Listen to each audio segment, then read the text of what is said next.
what Alec did, I can certainly understand what people would call that or him evil. My son did something more horrible than most people's children will ever do. But to dismiss him as simply an evil individual is ignoring a lot of the story.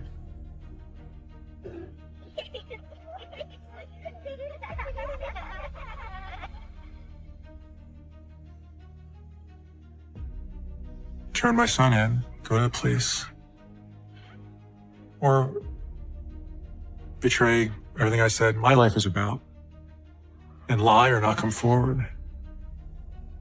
He was my son.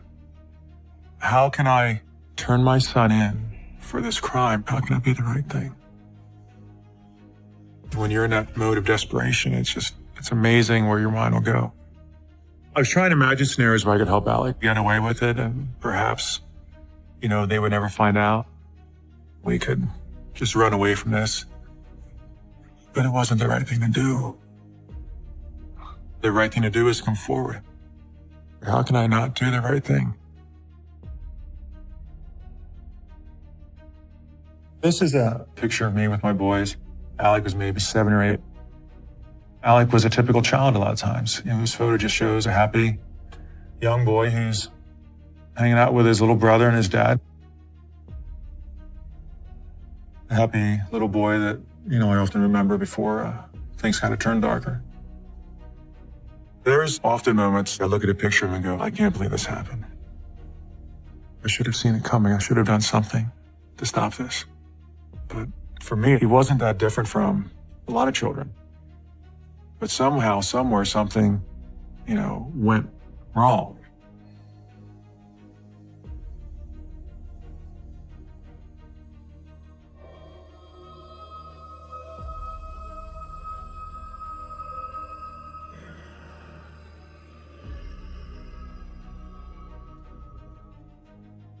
Alec's mother and I had 3 children.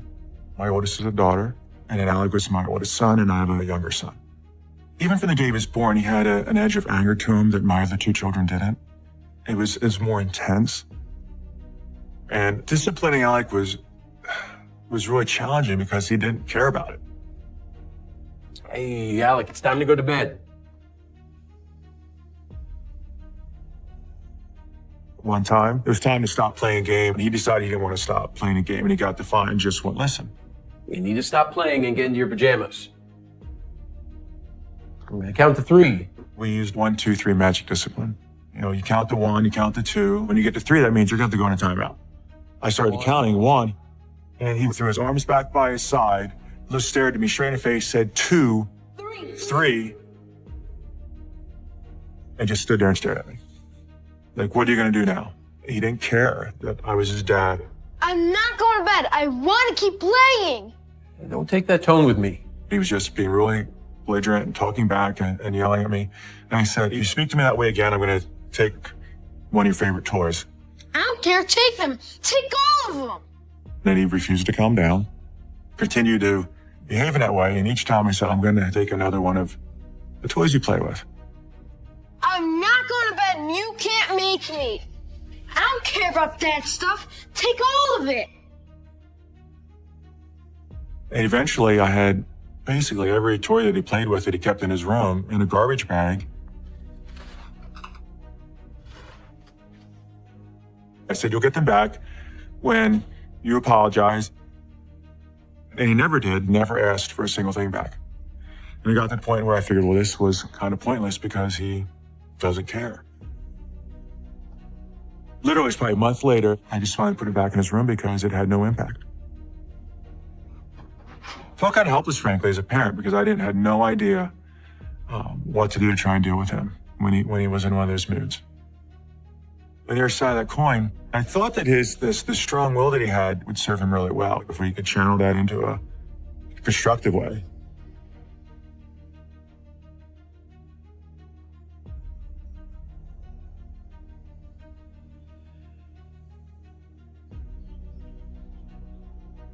When Alec got really angry, it was as if he almost lost control of who he was.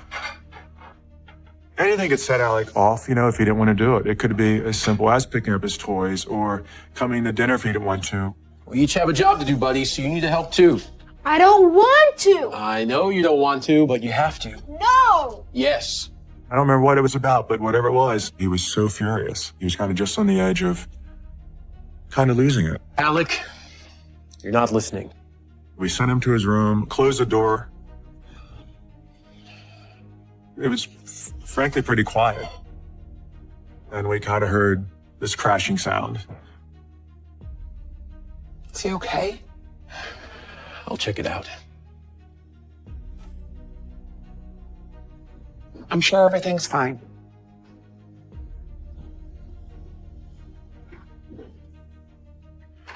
He had punched out the window in his bedroom. First response was, "Are you okay?" He was fortunate enough he didn't cut himself and hurt himself. What were you thinking? I just got angry. And I thought, well, I need to teach him a lesson.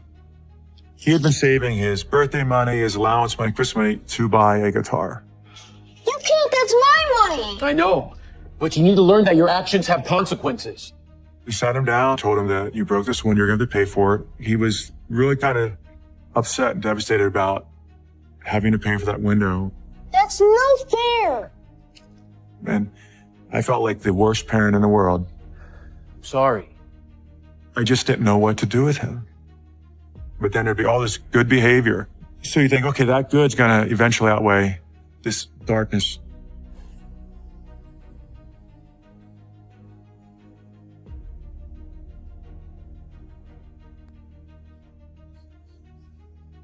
Oh, get him. Get him, go. Oh my God, up. Alec did not have a lot of friends, but Alec and his little brother played a lot of games together. Go down. I'm trying. The majority of the time, they had a nice brotherly relationship. Well, I'm gonna play with the other guy. No, don't. But when his little brother would make a mistake or something bad would happen in a game, sometimes Alec would lose it. You made me die. I came in one time and he was straddling his little brother. And he kind of had his arms around his neck or on his shoulders. Alex. You could really see that he was struggling to control himself. That he was so angry, it almost felt like he really wanted to hurt somebody, but he knew he ought not to, so he didn't. And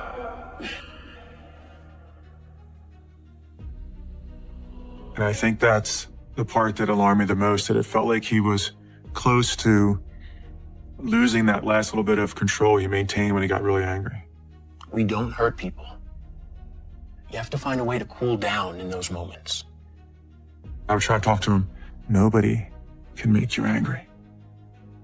You get angry on your own. I said, if your little brother does something that you don't like, your anger is you make a decision to get angry over that. Tell your brother you're sorry. Sorry. I didn't have any siblings, and I talked to people who had brothers and sisters, and they said they fought like cats and dogs, so I didn't take it as an overwhelming concern at the time. Why don't you go cool down in your room for a little while?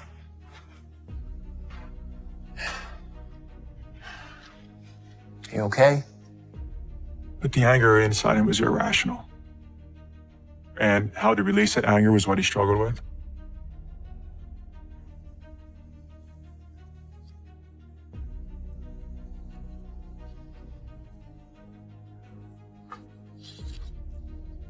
I can't believe he used this knife.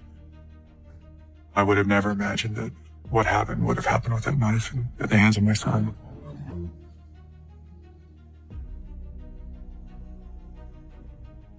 When Alec was little, what most of us consider for the most part harmless little things would just set him off. It might sound silly, one of the biggest things we had to walk on eggshells about was depending on what we ate for dinner. It's actually really good today. What are you guys working on now? There's one night we're having something with potato chips. And his little brother was sitting beside him, and he started eating his chips. And I could see Alec glance at him out of the corner of his eye. The noise of the chewing would really get him agitated. He would stare at the table and he would just shake his head. Sometimes he would clench his fists and just put him on the table. It was almost like it was intolerable for him. It seemed like when he got so upset at his little brother that it's almost like he wanted to hurt him. Instead, he just kind of got disgusted, pushed himself away from the table, and left the room to go finish his meal. He couldn't stand being in the same room with all of us eating potato chips. I tried to talk to him numerous times about why the chewing bothered him. He didn't know why it bothered him. It just did. And the hard part is, parent, when does it cross over into an area where you really need to be concerned? When is it the behavior or the attitude something that, wow, this is really a problem? I don't know. I don't know.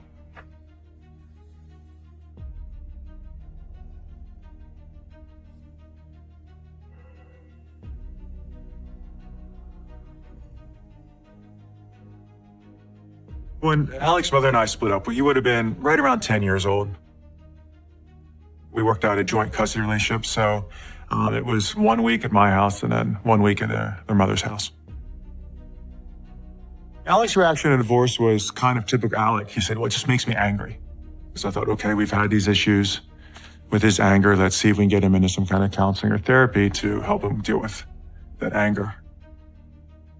And he was in counseling for quite a few months. The therapist seemed to help. He was improving. He was getting better. His outbursts were not nearly as frequent as younger.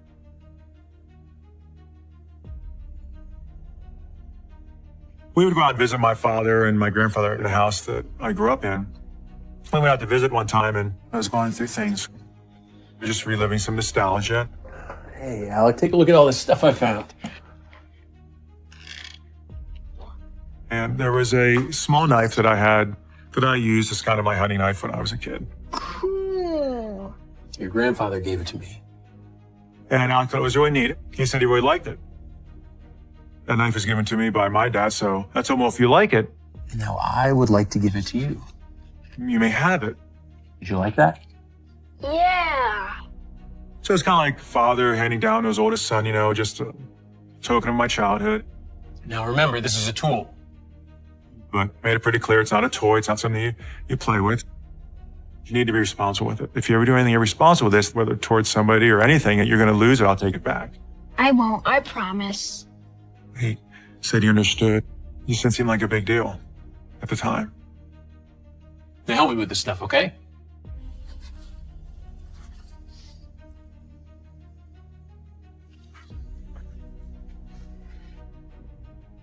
And it looks like the knife that I gave Alec.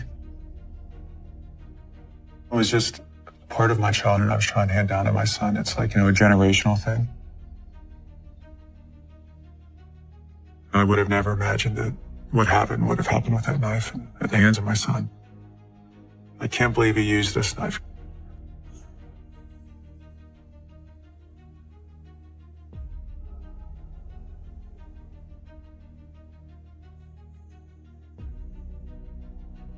My biggest concerns for Alec occurred when he was getting into that 14, 15-year range when I saw his mood changing. Yeah, these are photos of Alec in 4 consecutive years that I came across a little while after all this happened.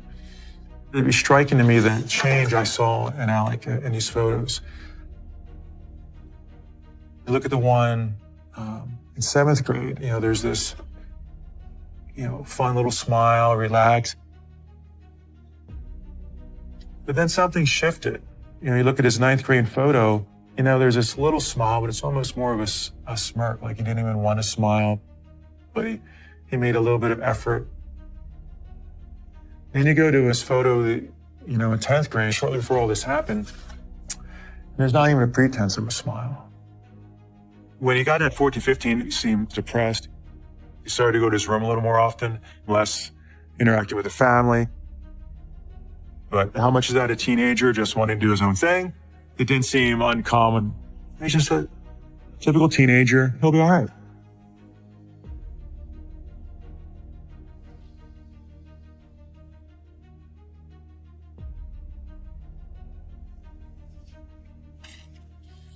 All right, these 2 photos are from Alex's 16th birthday party.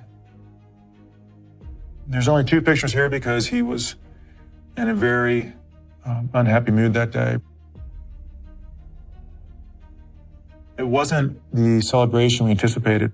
Most young people, when they turn 16, it's a pretty big deal. They're pretty excited. Oh, you guys cut into the cake, huh?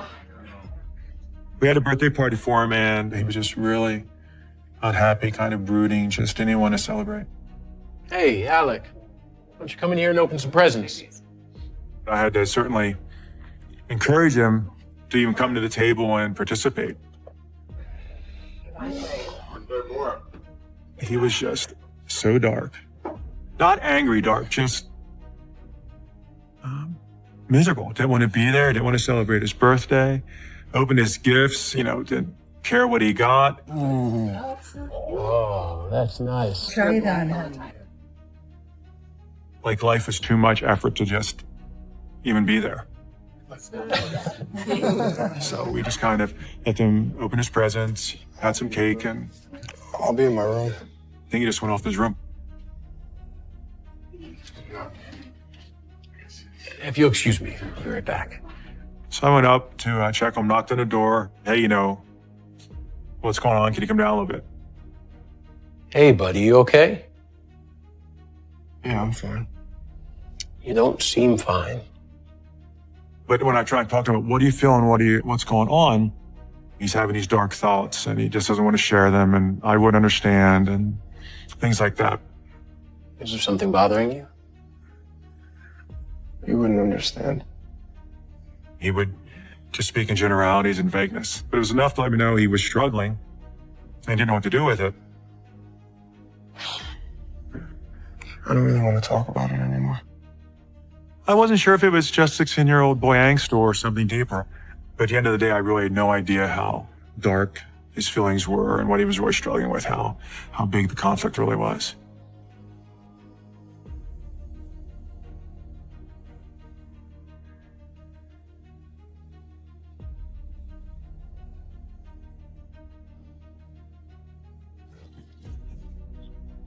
Somebody came to our door and rang our doorbell and opened up, and it was a couple police officers. They just kind of showed up and asked to speak to Alec.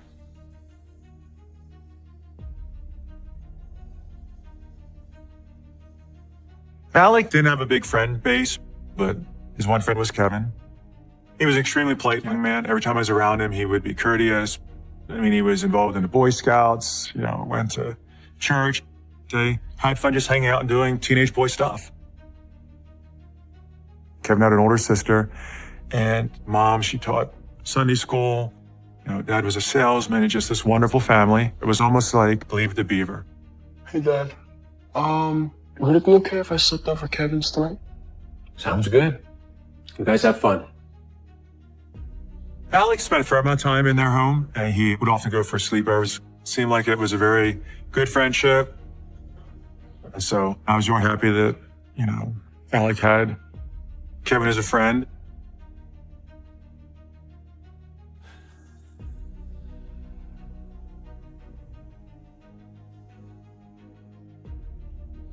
It was spring Saturday day. I was going to pick up my daughter at her mother's house for a belated birthday lunch.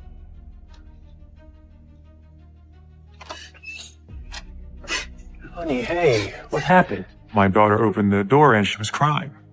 Wasn't kind of the greeting I was expecting, and I asked her what was the matter, and she told me that somebody had killed Kevin. They're dead. Him and his parents. Not only was Kevin killed, but so were his mother and father. So they were all 3 killed the night before. Apparently it was a relatively gruesome crime scene. Kevin's sister heard commotion, and she ran for help, called the police. That's how she escaped. Police had no idea who had done it. It's going to be okay. I'm sure they'll find whoever did this. My first reaction was kind of disbelief. We had just been with Kevin and his father a few days ago, so it's kind of shocking to hear that, something had happened to Kevin. So I asked if Alec was around. Is your brother here? How's he doing? He's up in his room. He won't come out. I was very worried that this would push Alec over that edge where he would just finally lose it and break down and not be able to handle it. Losing one of his best friends can be really, really difficult for him right now. Yeah. He was up in his room. So I went up to check him, knocked on the door, heard this, very audible yeah, and went in, and he was laying on his bed and he was crying and seemed really upset. Alec, I'm so sorry. I asked him how he was doing, and I just got like this really audible okay. Okay, I'm fine. I tried to talk to him. Dad, I'm okay, I'm fine. He wouldn't talk about it. And he just dozed off, just fell asleep, sitting there with me. In retrospect, I don't see anything in that behavior that would have sent me any kind of alarm or concern.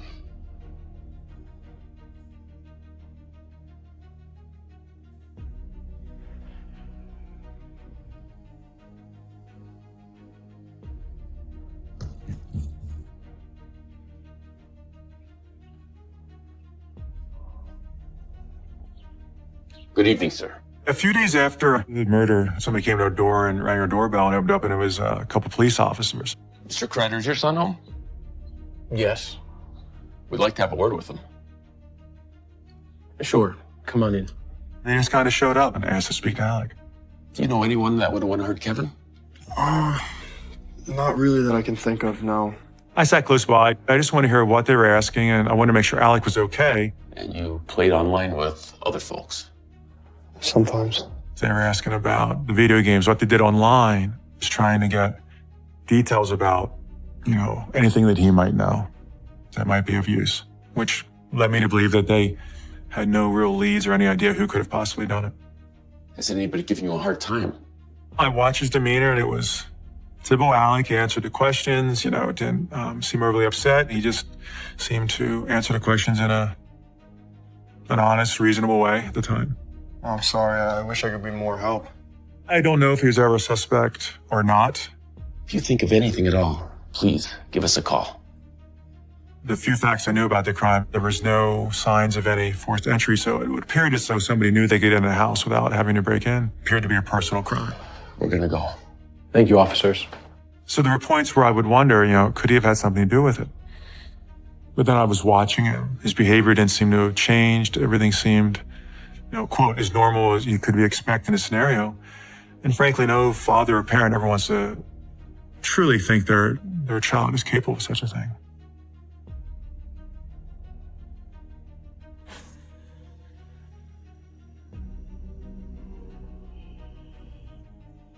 She opens the door, invites us back in.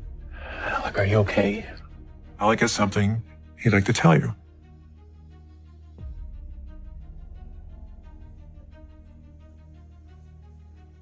There was a memorial service held for the Haynes family, and I told Alec he ought to go, and at first he didn't want to go. I want to thank everyone for being with us today. We're here to celebrate the life of Kevin. And he said there's going to be a lot of people there that did care about Kevin or did hang out with him when he was alive, and now they're going to show up at the memorial service. But I said to him, he was one of your best friends. You owe it to him to go to this. The devout are taken away, and no one understands that the righteous are taken away to be spared from evil. There was a lot of emotion at the service, but there was still definitely this uneasiness and fear. Nobody could picture or imagine why anybody would hurt this family. I believe the family has a statement to make. A member of the Haynes family got up to address the church. And he makes a plea to everyone in the church. He goes, it's very likely the person who did this is sitting here with us right now. If you're there, do the right thing. All we ask is that you step forward, that you talk with the police, and give our family the closure we deserve.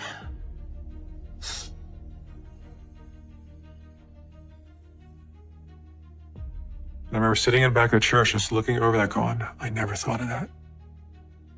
Wow, the person who did this could be sitting right here with us. I kept an eye on Alec throughout the service. He was sitting maybe, I don't know, a few rows up in front of me, trying to see if he was doing okay. There was no reaction from him. Typical stoic Alec, just sat there quietly, listened, and no other real reaction. It didn't seem strange to me because it was how Alec always seemed to deal with stuff. He just kind of kept it in, so it didn't seem unusual. It was just typical Alec behavior.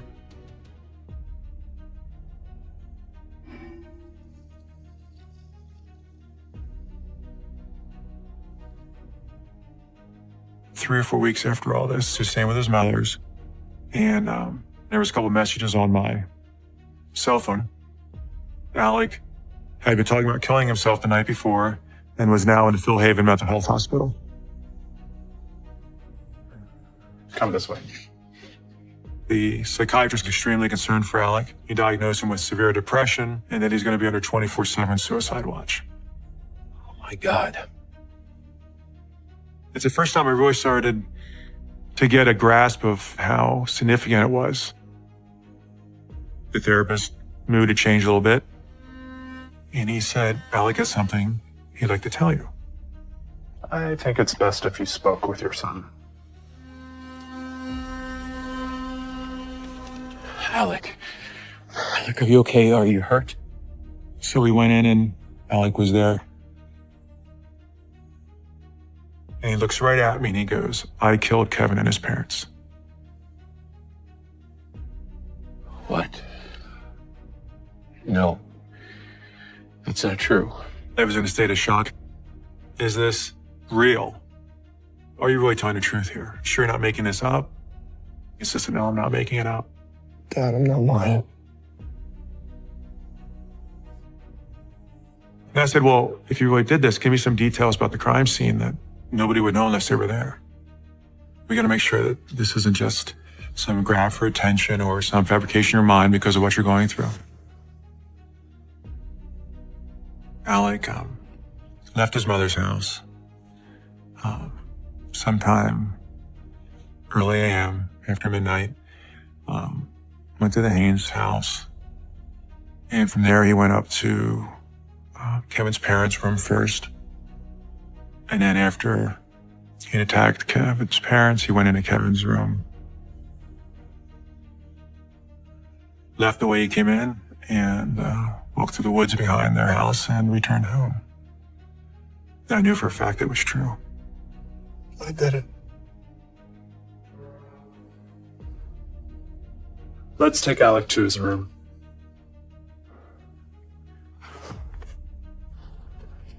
It's gonna be okay.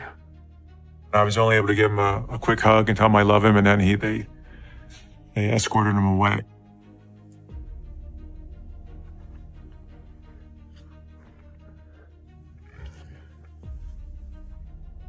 And an administrator from Phil Haven came in.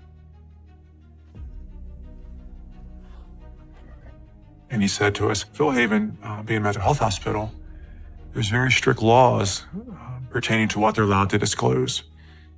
The law pretty much states that nobody else there had the right to come forward and say anything. The only thing I really remember that this gentleman said to us was, I hope you're going to do the right thing. And it dawned on me what he meant by the right thing was. He expects us to go tell the authorities what we just found out and learned.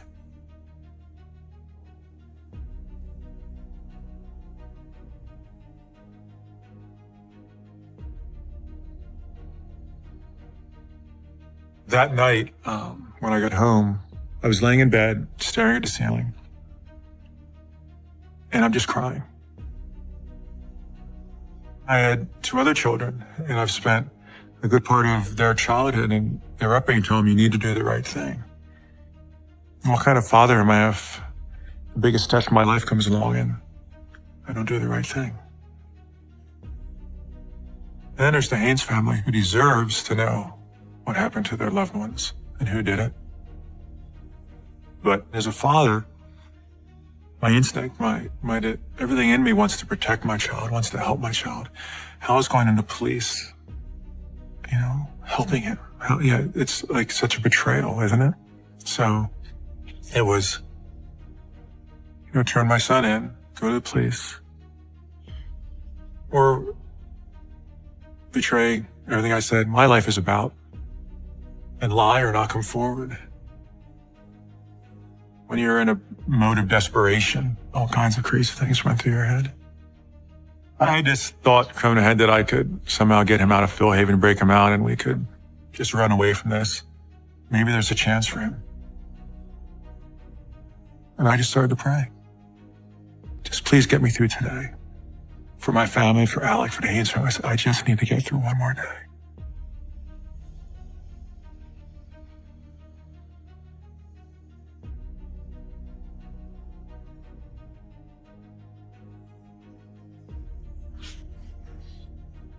I thought I could get away with getting rid of that knife. It'll be gone forever. Nobody will ever know.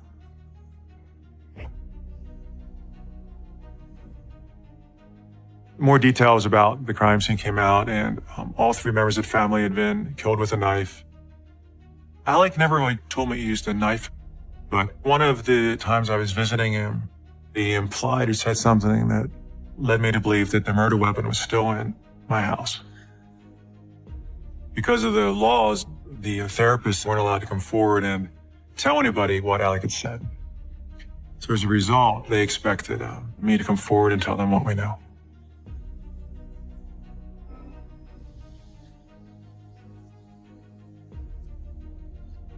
So I went up to his room and started looking. I started looking through his backpack. It wasn't in there. He had a big bag he carried, which was his martial arts stuff. I looked through that. It wasn't in there. And then I opened up his dresser and saw that knife I'd given him as a hand-me-down from father to son. I remember thinking, he wouldn't have used that knife. So I pulled it out of the dresser and took out the sheath, and the tip of the knife was broken off.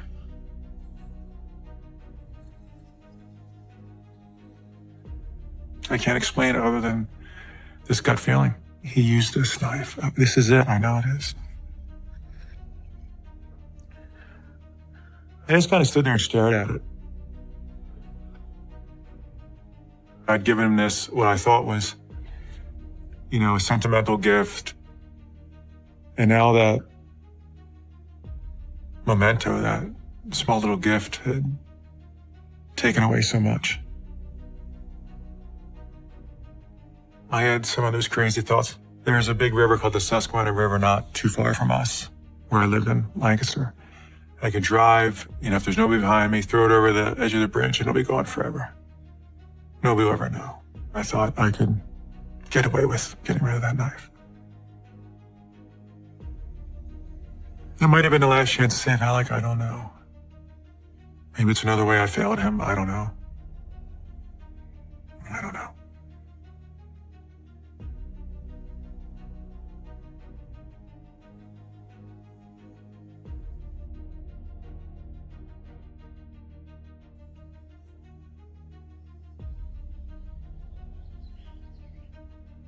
And that's when he told me he killed Kevin and his parents. His initial reaction was what we would come to find with just about everybody. Kind of a silence and this stare of like, my gosh, what, really? That's what most people's faces look like when we tell them what happened. What do you think I should do? But he was caring, compassionate. He prayed for Alec and our family. He prayed for the Haynes family. And at the end, he prayed for me to have the strength to do what I needed to do. We ask that you guide Tim's heart. He has a difficult decision to make, one that he can only make with you by his side. That was really the thought that resonated in my mind, that praying for me to have the strength to do what I need to do. Amen. Amen. I was pretty certain I knew what I was going to do at that point. Ultimately, it came down to the responsibility to the Haynes family, the community, society, my moral compass of what's right and wrong. I'm overrode the fact that he was my son. I have to do the right thing, and that's coming forward. The murders of Tom, Lisa, and Kevin Haynes shocked this once tranquil neighborhood that everyone had assumed was safe from violent crime. Police initially had few leads, but they may now have the break they've been looking for. A teenager is reportedly in custody, having been turned in by his own father. When I walked into the police station, there's more of a dread than relief. It's just a sense of betrayal, a sense of dread, a sense of exhaustion, a sense of hopelessness. Police say it wasn't random and that Alec initially intended to smother his friend, but allegedly changed his mind and used a knife instead. At the end, I was just kind of sitting there. You know, I think I had my hands on the table, my head was kind of down. And I remember raising my head and I looked and the state police officer was still sitting across the table from me. I looked at him and said, you know, it's not your fault.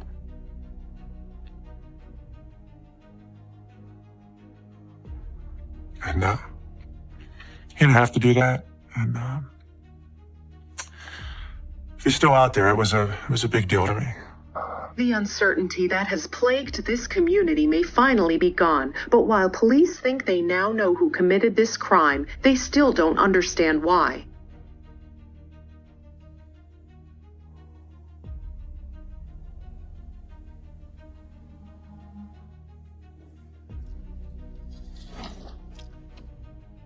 It's a picture of a young man who threw away his entire life and devastated another family in the process. The big question I often get is, why did he do it? The most he'd ever said to me was that Kevin had really been annoying him lately. Well, who goes and murders 3 people because they were annoying?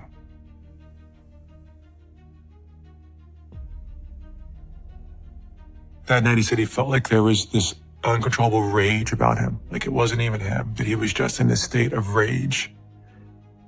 Just utter rage. That rage inside of him wanted to get out. And they were the folks he chose. I don't know what to say. It just was a tragedy I can't imagine for that family.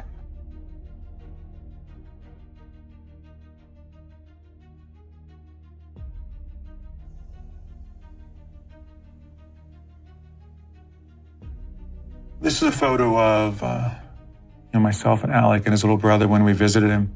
One of the last photos I have of Alec and myself and his little brother together. When we visited, often they would reminisce about things they did when they were younger and the fun times they had. After a few visits and you continue to speak about those same things, those same memories, you realize that for Alec, there weren't going to be any new memories. There was an immense amount of grief and grieving that took place then. Those memories that we could share and talk about, stopped at 16.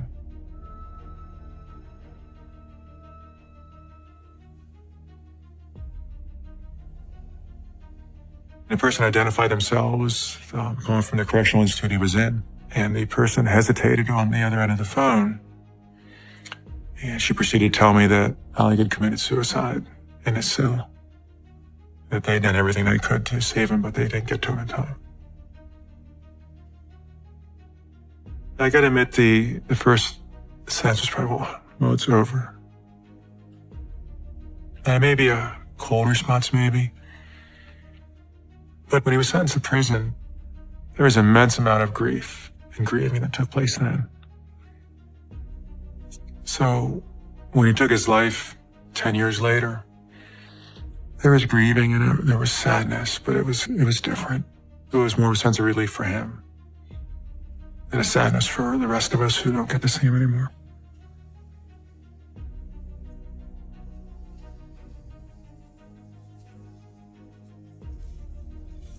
This is a letter that Alec wrote to me. When he was first in prison, we wrote very often. He says, "Dear Dad, the pain and regret over what I have done and how I hurt so many makes me feel like I'm going to throw up. I let everyone down and I did something horrible. What I am is evil, who I am is good. I want to be a good person. My dark side ruins everything. I'm sorry that I couldn't be stronger. A house divided against itself cannot stand. By the time that he sent this to me, I'm encouraged to hear that he was showing remorse for what he did. I felt it was progress for him. He was trying to understand all of it.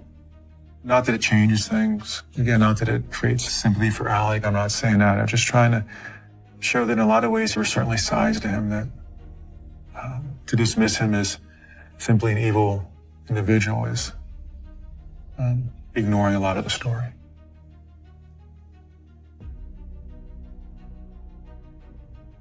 The only reason that we agreed to do this interview was that if it would provide hope to somebody else. The one bracelet I wear, often it says trust. The other one says hope. For me, they're really two very, very important things.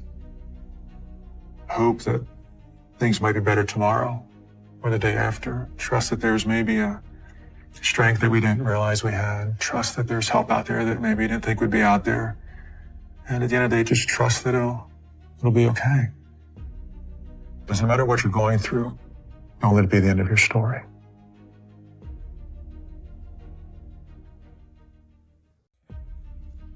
This is some of the few things I have left to my sons. This is some baby clothes. You think back and you've got your first child and you have such high hopes. And, you know, for that little period of time, everything seems just perfect.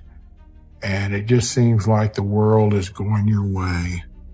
Then reality sets in.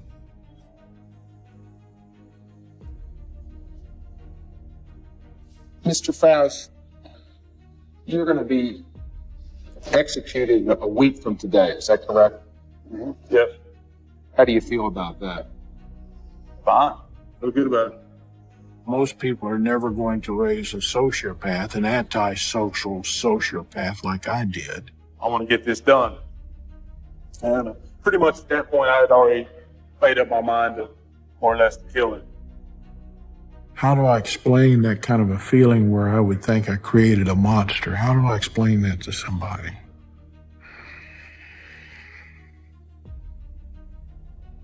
Maybe I need a little break here. I'm sorry. This is, of course, a picture of him with his mother. He was an only child. When I met Aaron's mother, I was about 20 years old. I was in my senior year of college. Initially, she seemed excited about having a child, but it seemed like things started to change pretty quick. She just seemed to be having some issues with being a mother.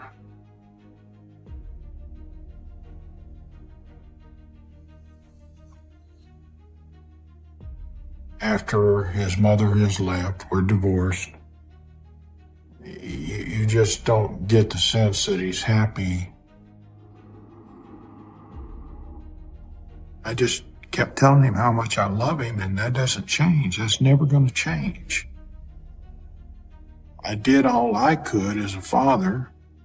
At that point, you just can't even begin to imagine that some kind of terrible experience is just waiting around the corner for you. You have no clue.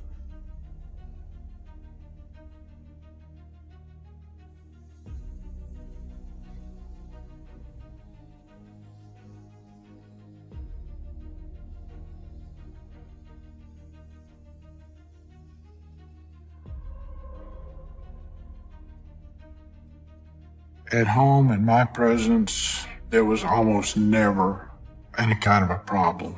It was always 5 minutes out of my presence when the bad things would happen. I would take my son to a babysitter during the day when I had to work. She's a very sweet Christian lady. When he started with the babysitter, I didn't see any problem. But I remember one time picking him up from the babysitter. What's wrong? Robert, I'm not really sure how to explain this.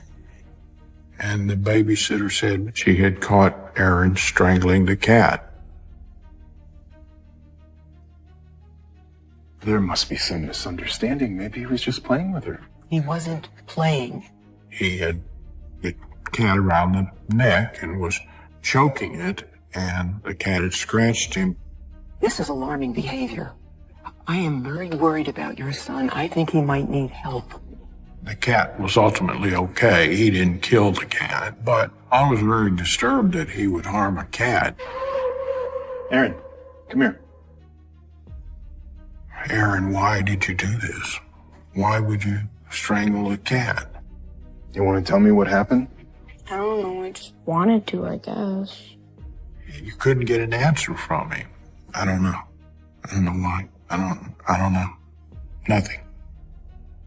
He just chose to pick the cat up and strangle it for no apparent reason. Tell her you're sorry. I'm sorry I hurt your cat. I was trying to be as good a parent as I knew how to be and understand what was going on in his mind. I'm so sorry about this. I'm going to talk to him and make sure this never happens again. Let's go. There was never any understandable explanation for anything he did. So how do you correct the problem?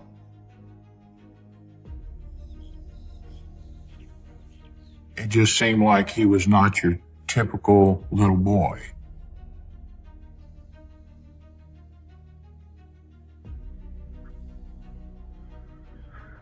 I remember he was about 6 years old. One morning I get up about 6:30, and it's my routine to wake him up, get him ready for breakfast and ready for school, and I walk into his room and he's not in his room. So I start looking around, and I don't see him anywhere. Aaron, where are you? I look outside the door and I see him in the backyard.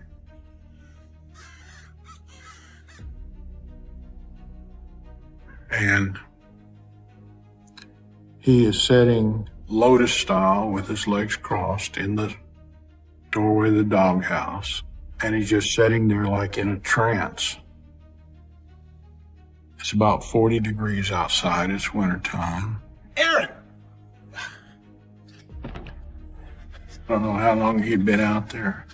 So I go out and grab him and slap him a couple of times on his bare bottom and ask him again, what are you doing? What are you doing out here? It's freezing. Don't you know that you could hurt yourself? You could kill yourself if you get cold enough. And again, getting no answer. Come on. It happened several times over a week or so. It was a point where I was really questioning whether or not he was normal. How long have you been sitting out there? You first thought it would be mentally ill, brain tumor, but he wasn't showing signs of being sick in any way. He more or less was very healthy otherwise. Is something wrong? Are you feeling okay? I honestly wondered, and I know how crazy this sounds, but I wondered if he wasn't even demon possessed. Why don't you go get dressed? I don't want you to be late for school, okay? You have to wonder.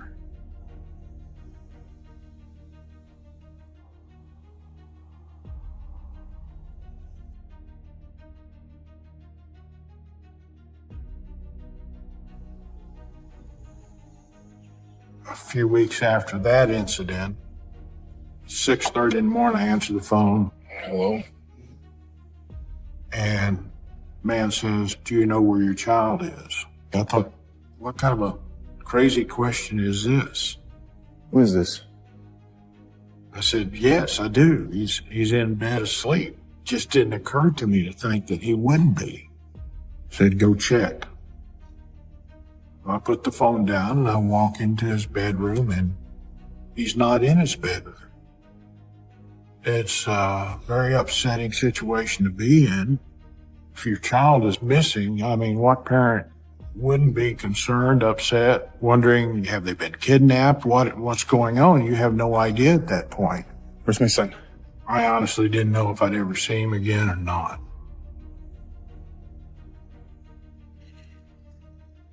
I answer the phone, and man says, do you know where your child is? Who is this? So now, it's like panic. What's going on? Is this a kidnapper calling, Where's my son? And he says, well, I'm an off-duty police officer, and your son is sitting on my front porch in his pajamas. Okay, I'll be here. Thank you. At least Aaron was okay at that point. So the police had a car pick him up, and they brought him back. Aaron, I'm so glad you're okay. Sir, I'm glad your son is safe. But you understand I gotta file a report. It's a very serious matter. And he says, if this happens again, your son will be taken away from you. Child Services is gonna have to get involved. To be threatened with that, you feel like a failure, total failure as a parent, that you're such a bad parent that they want to take your child away from you. Yes, I understand. Thank you so much for bringing him home, officer. And I have a very long talk with him. Do you understand how dangerous this is, what you're doing? I don't understand. What were you thinking? But it was always the same with Aaron, that you could never get an answer. Why did you do this? Something bad could happen to you. You understand what I'm saying? You just, for the most part, get a blank stare. Might as well be looking at that wall there and trying to get an answer from that wall. Just about as easy. I just don't want you to get hurt. Okay? Why don't you go inside? I'll make you some breakfast, okay?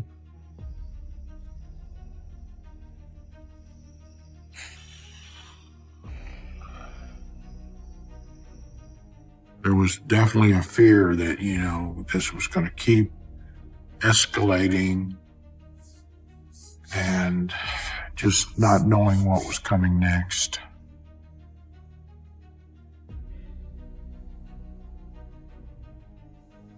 There was never a point in school that there wasn't something occasionally happening where there's just causing a disturbance in the classroom or getting in a fight. It was just a routine.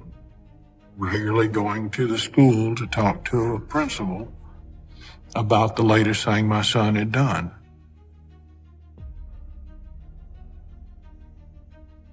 On one occasion, Aaron had caught a bully picking on a smaller kid, and my son stepped up and took care of the situation. Yes, of course fights happen in school, Mr. Faust. But Aaron took this much too far. He caught the kid after school and beat him so hard that he broke a bone in his hand, beating him to a pulp. The student was seriously hurt. It's taking it too far when you break a bone in your hand beating on somebody. You understand what you did wrong, right? He's a bully. He deserves to be hit. You try to guide them the right way. You try to teach them right from wrong. And you tell them there's punishment if they don't do that. If something like this happens again, there will be disciplinary action. But in the case of Aaron, that never seemed to have any effect. I'll make sure this doesn't happen again. We'll finish this conversation later. Right now, we need to get you to the hospital and get your wrist checked out. He had no shame about saying that he was beating up a bully. He was going to do whatever he felt he had to do at that moment, regardless of consequences. regardless of whether it was right or wrong. He was going to do it.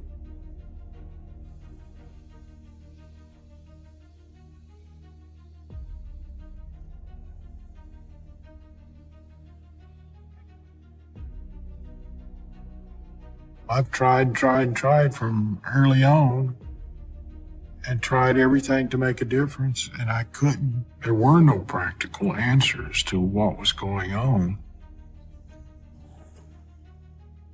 I took him to 3 psychiatrists, and of course they'll tell you they can't diagnose you till you're about 18 because kids, they go through so many crazy things that you can contribute to just growing up. But nothing's changed. He hasn't gotten better. I just don't know what else to do. Out of the 3 psychiatrists we went to, it's just nothing. Absolutely nothing. Mr. Faust, please be patient. This is perfectly normal behavior. No, I really think there's something wrong with him. They never gave me any kind of an answer. You have nothing to worry about. I'm sure he'll grow out of this. I don't think they had a clue what was going on any more than I did.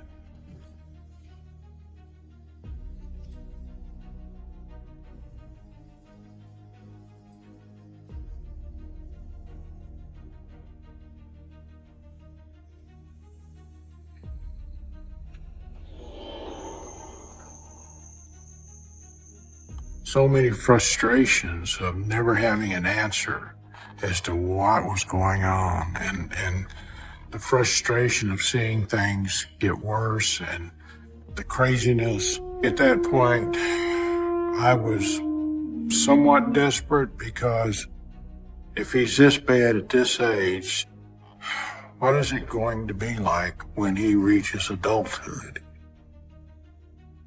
I was just seeing an adult that would be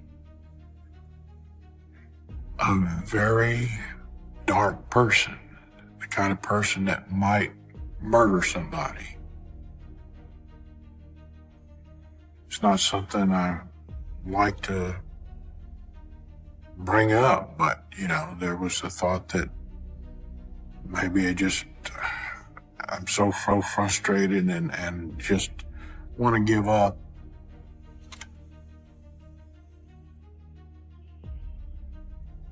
And maybe I should just commit a murder-suicide.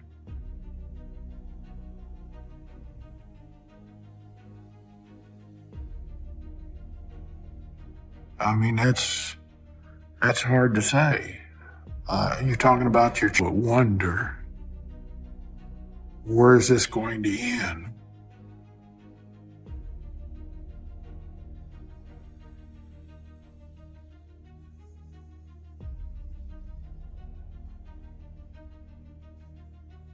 He doesn't look like somebody who's going to be murdering somebody. After that brief thought, that was a turning point for me where I said, I'm going to have to turn this over to God. And I prayed. I said, God, I'm turning my child over to you. I just pray that you keep him safe till he comes to Christ, because I want to be able to spend. I didn't know what else to do. I didn't want to be responsible for, like turning the Antichrist loose on the world or something, and got the dark images and thoughts out of my head.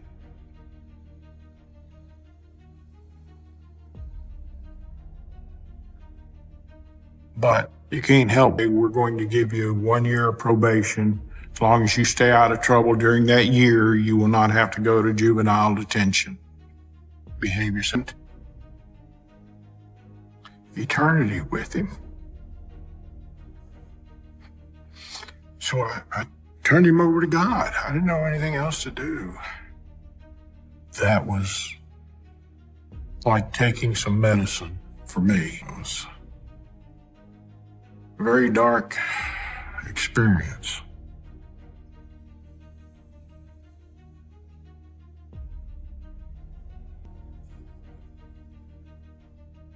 When Aaron was 14, problems began to get even more serious, to the point that he was arrested for the first time for attempting to steal a car.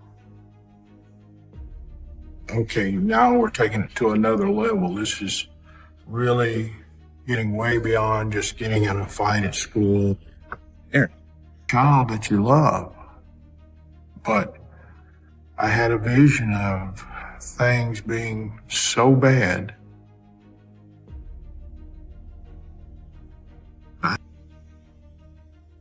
I thought he should be punished. Just send him to juvenile detention. Punish him for what he did. But the judge said, okay, they would probably feel some degree of remorse, but I couldn't see any of that. It's really not a big deal. What's next on the list? Is he gonna break into a jewelry store? He's gonna rob a bank at gunpoint? Who knows? Can we just get out of here already? Get out of our court and bye. And that was done.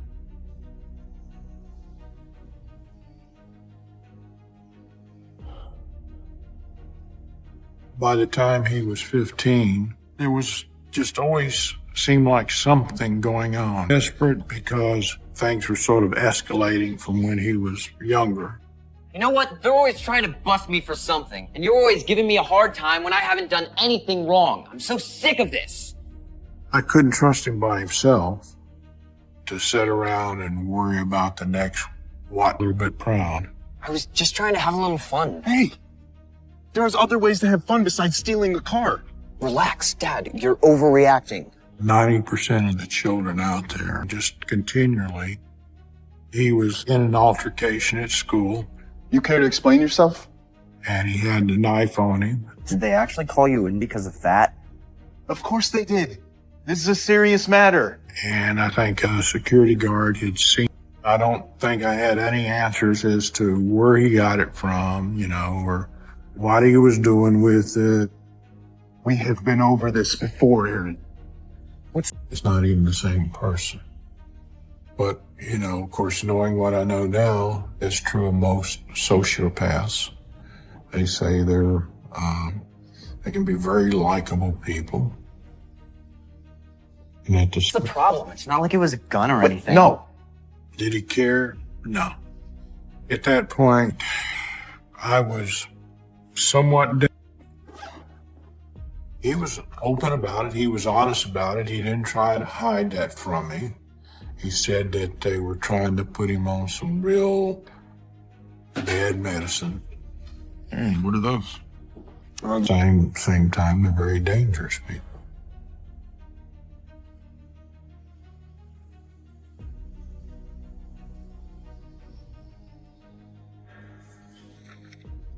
This would be when he's 18, when he had the 2 county high-speed chip picture of Aaron when he was, I believe, 14 years old. And, he looks very happy in this picture. Anybody, I think, looking at this picture would say this is just probably a wonderful child that grew up to have a wonderful life. And there's just nothing about this that says, okay, I'm a base in Iowa. The cop had come up behind him. He was going a little fast or something, so he decided he would simply outrun the cop. He was thrown in jail for 3 months. It was during that time that a psychiatrist had diagnosed him as an antisocial unit. And so he broke the fight up and found the knife on Aaron.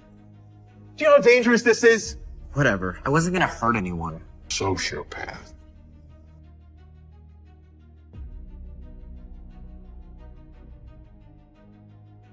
Then once he was released, he came back to the Fort Worth area.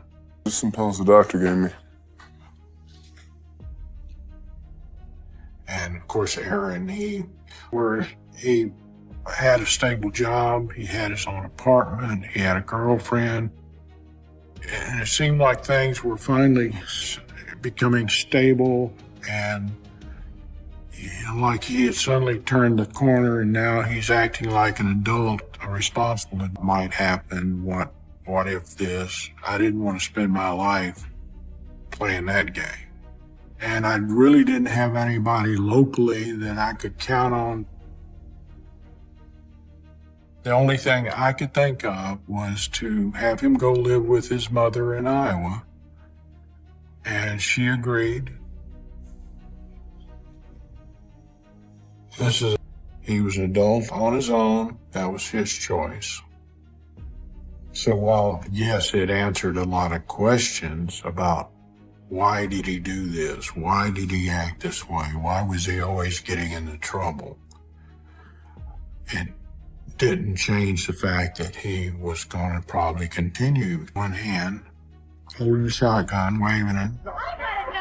It was just crazy the way she was yelling and carrying on, and wasn't going to take the medicine unless they absolutely crammed it down his mouth. He was not going to take it. Shouldn't you be taking these?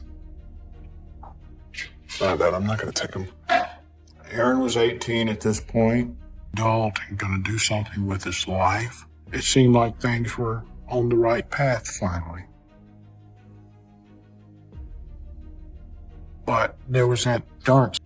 Why do you keep doing these things? He didn't have a lot of explanation for what was going on. Were you really trying to steal a car? And I wasn't getting much of an answer.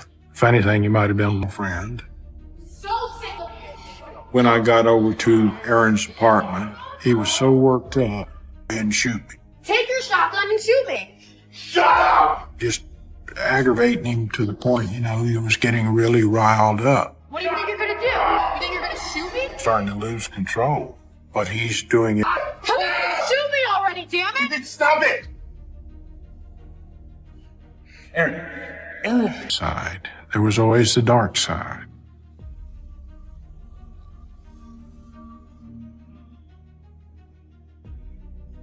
Aaron called me, and he was having an argument with this girl. Everything in his power to resist doing anything to her. He doesn't want to harm her. He cared about her. You are such a coward. You won't even do it. And she is continuing to shout things at him. I was concerned that if I didn't calm the situation down, it's not going to end well. Psychopath. You just don't see it.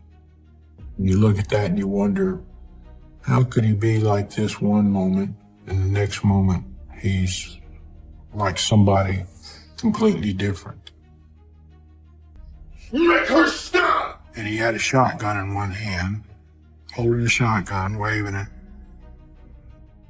Make her shut up! He was having an argument with his girlfriend, and he had a shotgun and dwelling on the idea that, okay, he's gonna probably kill somebody soon.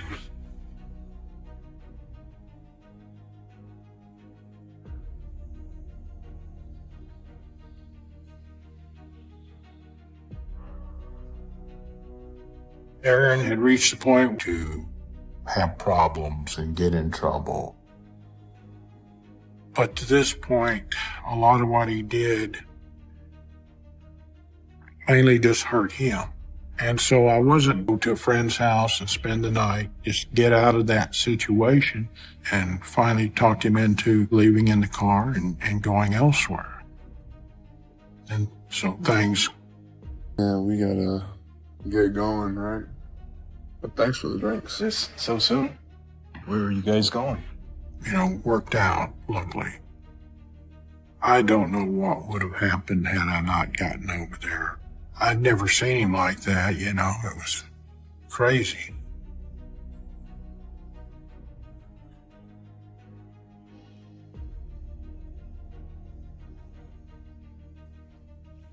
He would sometimes, come by and we'd have the little conversations. And on one particular occasion, he was with another guy. I didn't know that then. I knew, I think, just enough to, suspect things. And I don't have, anywhere near the control over him that I had when he was younger and he lived under my roof. He said, "Dad, I can't be killed." You don't get it, Dad. I'm invincible. I said, "What do you mean?" And he would tell me a story money, and the guy pulled out some kind of automatic weapon like an Uzi. And he said he just started firing back and forth like this, just going back and forth. He just started spraying. Bullets are flying everywhere. People are ducking left and right. And my son wasn't shot. He wasn't scratched. Not.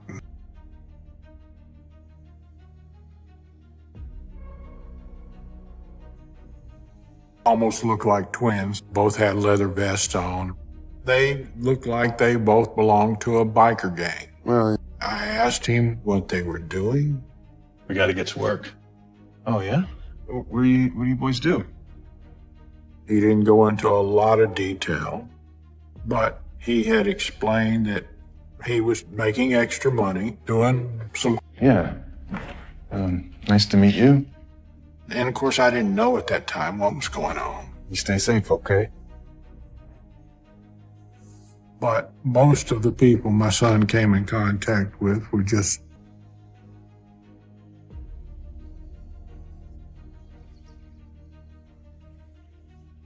On one occasion, he'd been in a bar and a guy was harassing a lady and he beat him up and he was thrown in jail for 2 days to see if the guy would press charges. I had made the comment about if you don't stay out of bar fights, you'll get killed. It's not anything. Like he was like one of these superheroes, like a Superman or somebody. And that's where this story ended. I just can't get hurt. It was like... I finally talked him down some, got him to put the gun down. Just hand me the gun, okay? It's fine. I just told him he needed to leave and go drug dealers. When they had anybody that owed money and that wasn't paying it, then they would call up Aaron to go by and see this person. And, it's one of those things where, if you didn't pay the bill, you might have a broken bone. Of course, I know this now. With 25-year-old Aaron Faust in nightclubs. And according to police, Faust and 21-year-old Jamal Brown had been chatting with Ward Sunday night, and they demanded money and then overpowered him. I had hoped that while he still might get in trouble for various stupid things he did, that it wouldn't get to that extreme. All right. Other day I'm in a bar, right? He says, well, I was collecting some, like a lot of his stories were, he would tell me something about something he got into, but he had never finished the story, like to say, well, I killed that person. The story would never get to that final step. I'm bullets. And he said, yes. I want to get this done. And pretty much at that point, I had already made up my mind to more or less kill him. It was May 20th, 1997. Collection work for people. He was very casual about it. Hey, let's get out of here. You good to see you, Pops. Looking for Aaron. What happened? And that they had arrested him. And that was is he making up stories to impress his dad that he's a tough kid? I don't know. At this point, I did not have any details that I could provide to law enforcement. I didn't know dates, location from the police. Is he going to be arrested again? It was like the ultimate culmination of all these things that from early on had just been about the extent of what she could tell me.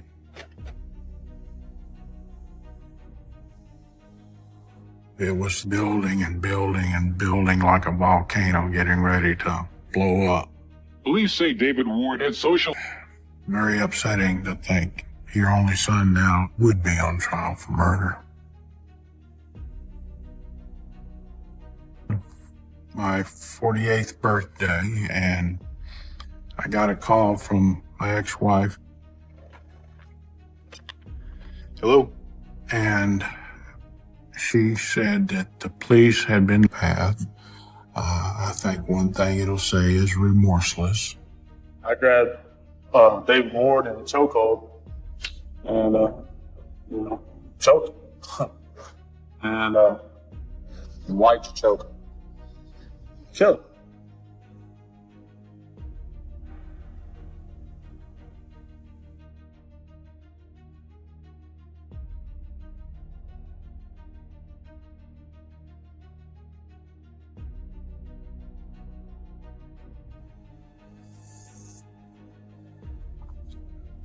This is a picture taken in prison while he's on death row.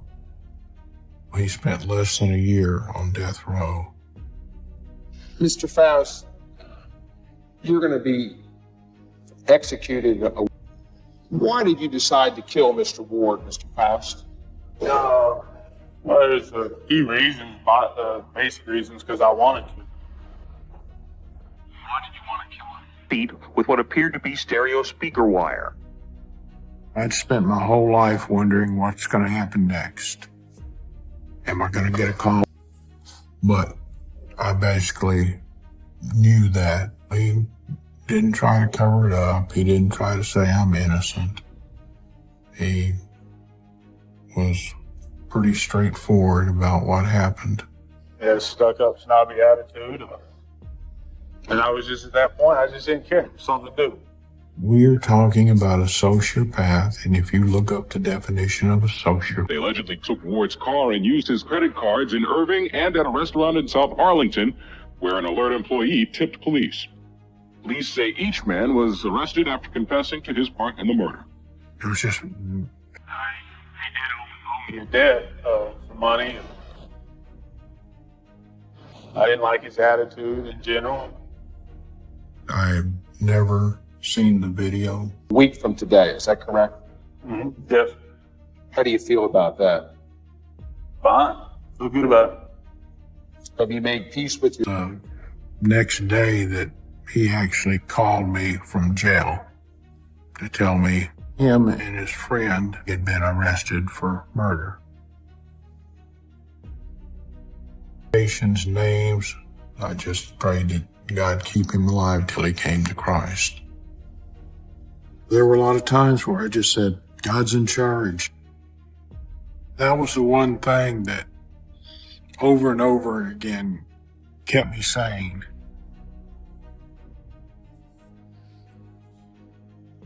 I asked him, had there been others? Yourself? Yes. I got to see him the day before the execution. He was now a born-again Christian. I spent several hours talking with him. I wanted to know until we meet again. And I wanted to know. My life was full of sadness and my mind clouded with madness. But when it's all said and done, I'm laid to rest. I hope you know you did your best.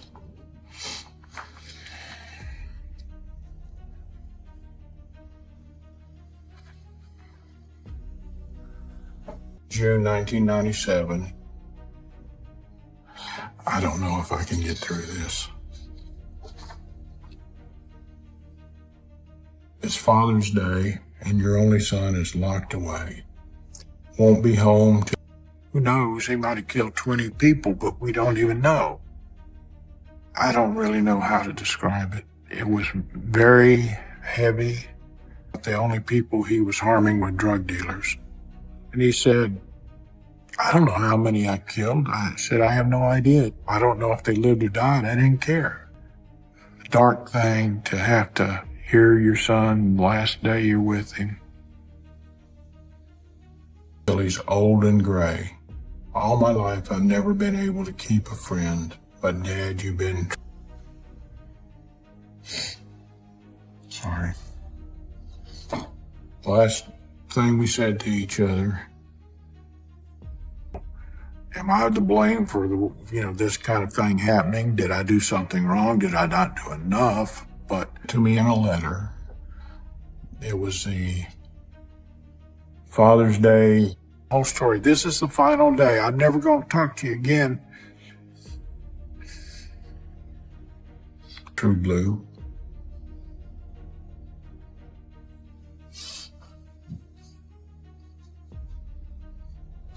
You've been true blue to the bitter.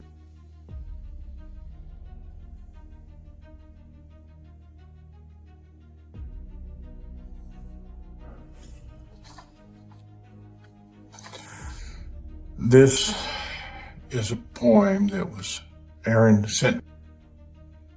I got what was coming.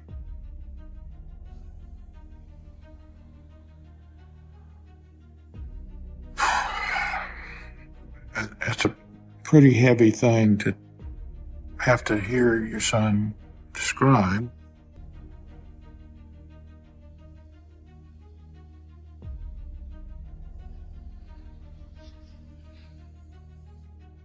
Kevin would always get into some sort of mischief.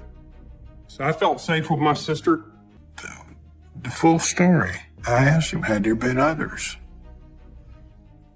And he said yes. How many? Look, Dad, I don't know.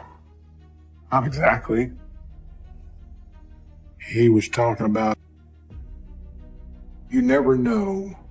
There may be just one person out there that'll see this and say, as I said, I love you, son. And he said, I love you, Dad.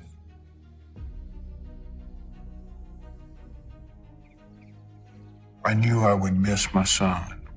And I do. I still miss him. You can't help but feel like, Growing up, that he was my protector. And his influence was powerful. He was good at manipulating you to his advantage. He was almost always up to something bad. There wasn't any good in him. I can't recall any good that he has ever done in his life. Not one thing. Let us pray.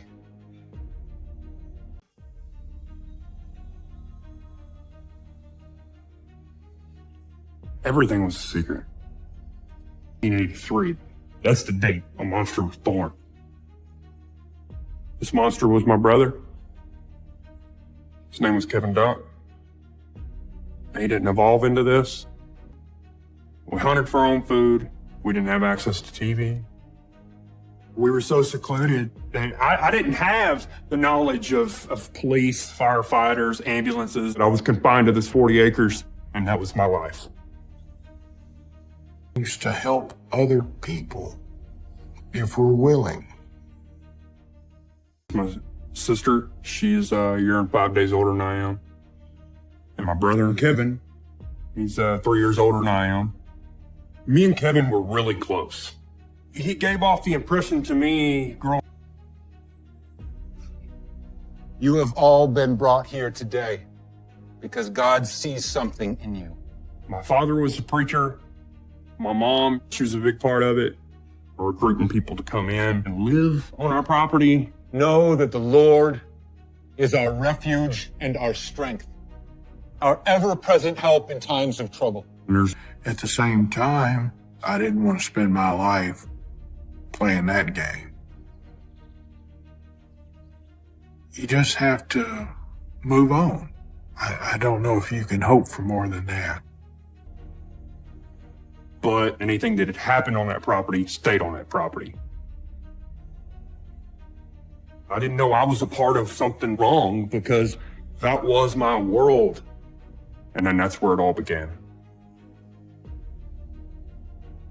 Oh, I now know what is going on with my child. We can learn from our mistakes, and we can use those same things. He was standing there, shotgun in his hand and the window open. He fired the shotgun out the window. And he had a grin on his face. The victim, his name was David Ward. Co-workers and police found Ward's body inside his master bedroom. The 43-year-old hospital administrator was bound, hands and feet. It was just overwhelming for someone my age. So therefore I learned how to keep these secrets. That just led to years and years and years and years of just, it goes into the knot. And so there's no way that Kevin could shoot this thing. He just, boom, reacted. He had a mission. First good about how bad He had just traumatized us. It was so and he would do anything to get what he wanted, including faking his own suicide. We were home alone one time, and we were young, and we built up the courage to open the door. You going first. Fire was always in our lives. I used fire as a tool for warmth and different things out in the woods. A particular way of showing what he is capable of, even at the age of 10.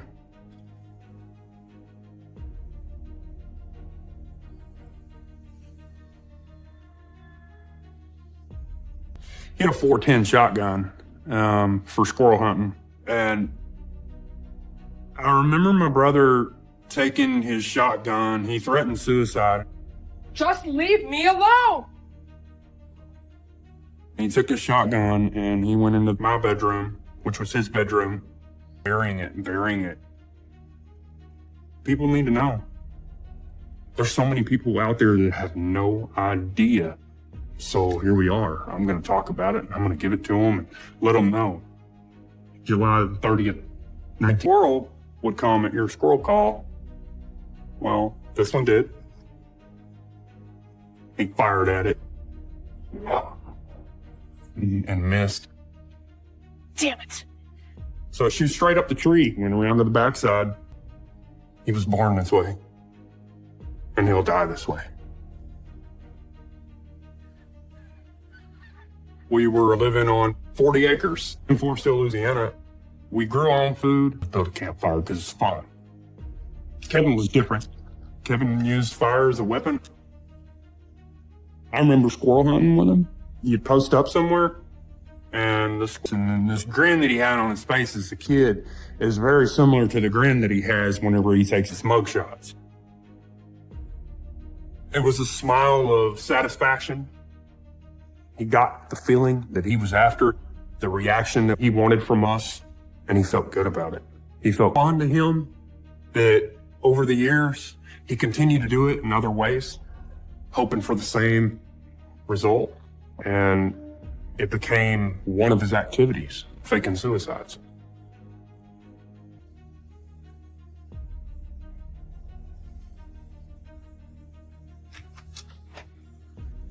I didn't know what I was going to see on the other side. And I used this incident in court against him because it was the most singular, and we learned to lean on each other because whenever he got bored, bad things happened. It was all about his needs, his desires, and his craving. And he locked the door. Kevin, what are you doing in there? And he was in there for a few minutes, and it was quiet. And we were in the hallway, didn't know what to do. And then the shotgun fired. Come across his path, just to watch the life leave their eyes. If it was alive, he wanted to watch it. Modern day exorcisms were performed in this church. Let us begin. He needed something from it dying. And then after screaming stops, it's over. We pick up our guns and move. And then you look over at him, and he's just die and suffer. And it was traumatic. It was very traumatic. Still taking it in, hearing it scream, hearing the torment, hearing it suffer. I ask that you bless this boy, It was an exorcism, and it was an aggressive one too. that you rid him of his demons, and pure. Come on. John, are you coming or not? I don't hunt to this day. You can hear the squirrel. It's like a rabbit has a unique, it screams like a child. And at that age, I was hearing an animal die, and he loved it. He loved it. He didn't want the animal to die humanely because of certain things that I encountered with him, you know. He's hurt everything that has ever come. So my parents brought us to a church, and it was a smaller church that we would associate with. And the church was unusual. They laid hands on him. The whole church did. And they started praying for Kevin. Lord, Heavenly Father, we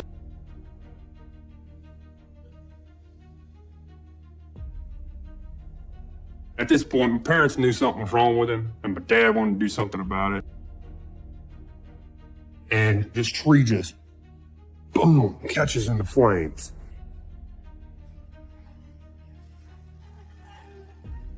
Harder, but he continued to laugh in this evil way.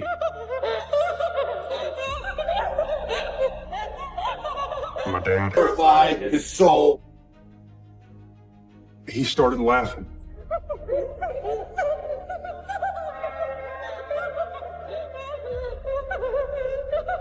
In a psychotic manner, it was just, it wasn't his laugh. That laughing was so evil, and I'd never seen anything like this before. Lord, Heavenly Father, we ask that you bless them. Oh my God. It rattled us, it shook us, and we didn't know what to do. We were frozen.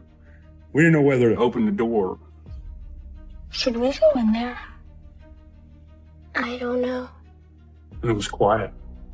We sat in the hallway, and to get to pick him up, and he carried him to the car, and we traveled home that night, and he laughed until the next day. It was a slap in the face to everybody. It was a rejection as to what they were doing. They prayed harder and prayed, and Kevin did. Start rounding up leaves. He was rushing. He was moving fast doing this. He was so excited. You could tell it was going to be such a treat for him. Strikes a match. Tosses it on there. I remember it all.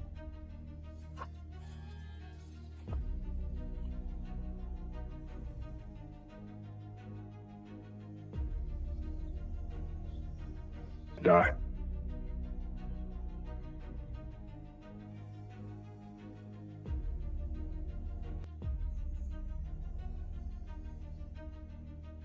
There was something in Kevin that stayed in him that you could not remove from him. It was evil.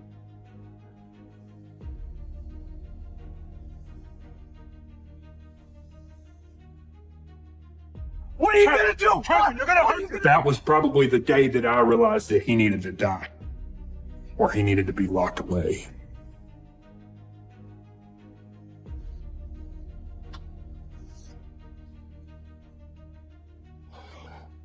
This picture was taken on our 40 acres, not long after we moved there. If I could talk to this, you're gonna help. I need your help. And then he told me and my sister what we were gonna do. That's why it was scary to me.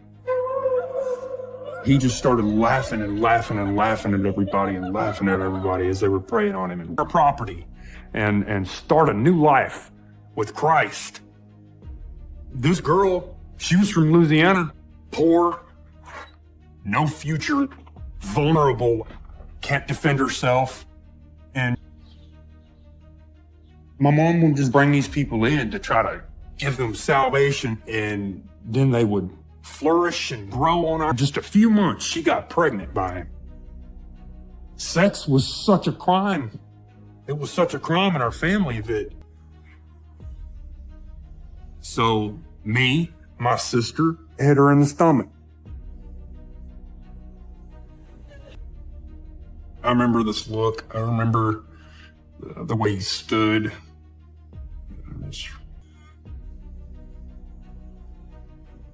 But what was I gonna do? I couldn't stop anything at this point. I was fully under his control. I was still younger. I looked scared, I looked traumatized. And he has a smirk on his face. After that, I believe my parents gave up on fixing him with religion. It was almost like everyone knew he was unfixable. You've got to get rid of the baby. He said that the only way out of this is to compromise the pregnancy by hitting her in the stomach, and that we were going to participate. And don't stop until she loses the baby. It scared me. There's gotta be another way. He wasn't going to let her have a kid. So he comes to us and says, we have to do something about this. Listen up. If my parents had found out that she was pregnant, our world would come to an end. Wait here.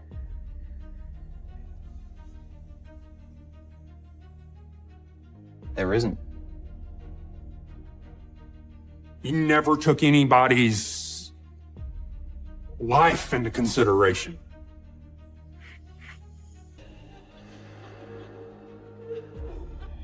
But it didn't stop the pregnancy.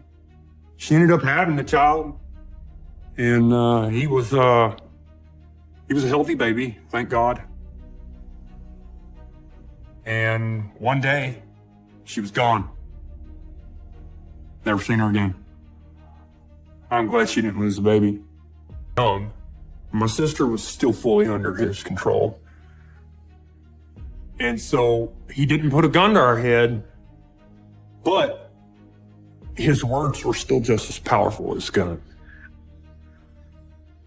Up, and he carried him to the car, and we traveled home that night, and he laughed until the next day.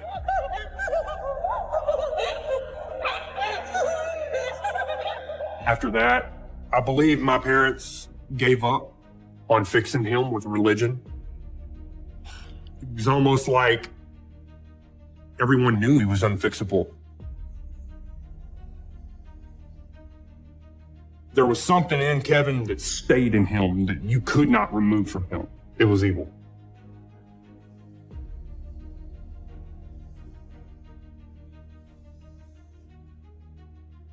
What are you gonna do, Kevin? You're gonna hurt. That was probably the day that I realized that he needed to die, or he needed to be locked away.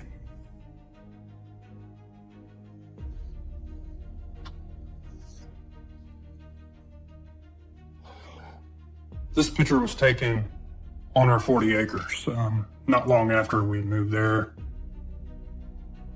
If I could talk to this little boy in this picture, I'd let him know that there's a lot of bad things in his future. I don't know how I would have handled that growing up.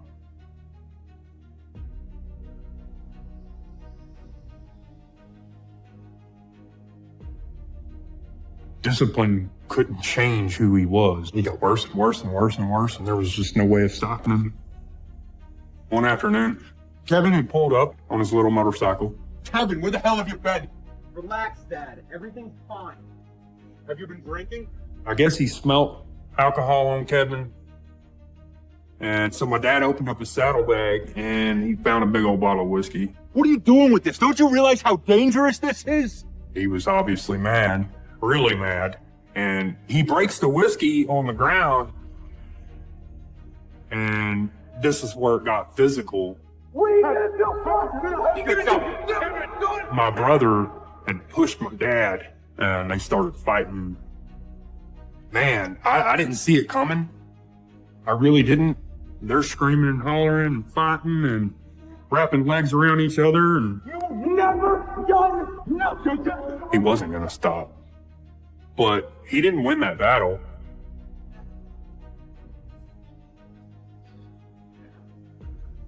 My dad put Kevin in a rear neck and choke and put him to sleep.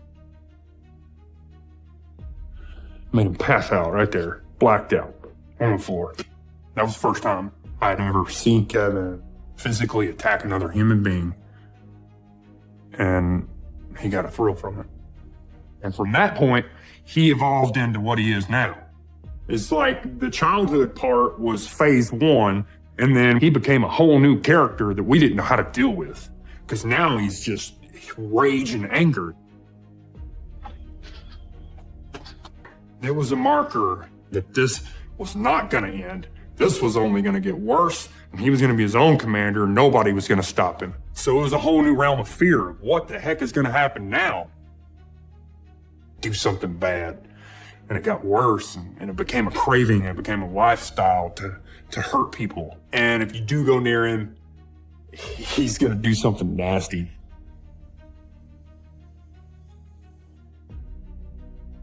I don't see someone that can change their ways. I don't see someone that can be fixed.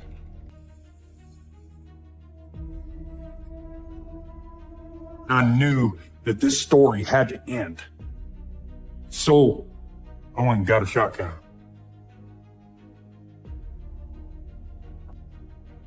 I see a thing. There wasn't any good in him.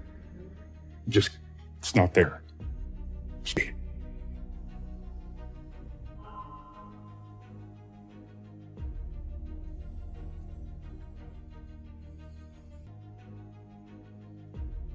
The police had called me. He had convinced them that he was John Duck, he was in the military, and that I was the company commander. Hello, this is Private Duck. I'm returning a call. He had already gotten a hold of. The only way I could pay for college was to join the military. I really enjoyed boot camp. The guys that I was going to be serving with. Kevin. When he woke up, he just got up and then walked away. Just leave me alone. It was never spoken of again. It meant a lot to me. Kevin tried to take this away from me.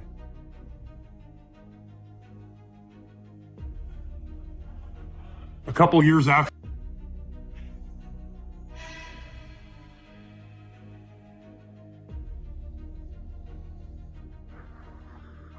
he got into several bar fights, several very bad bar fights. There's certain little things in life that gave him a thrill that made him want it. After I joined the military, Kevin had gotten into some trouble down south in Louisiana, and he got arrested, and he impersonated me. My debit card numbers, social security number, and all this stuff, and he truly thought that it would work. I'm sorry, I don't understand. Who do you have in custody? He was convinced, and I got my sister up, took her to the ER. We ended up pressing charges on him, and then later on we dropped the charges because my mom there. And you stand over him and just stare at him and just look at the monster, and you could just watch his heart beat. And you just, man, that thing needs to just stop beating. And I realized that he needed to die, or he needed to be locked away. They were brothers to me. I started to build relationships with other people for the first time in my life. It was a whole new family to me, and it was exciting. And Kevin was Kevin Duck, and then I just wasn't going to help him. I'm not going to sit here and play this out. I'm not going to lie for you. You can tell him I'm done helping.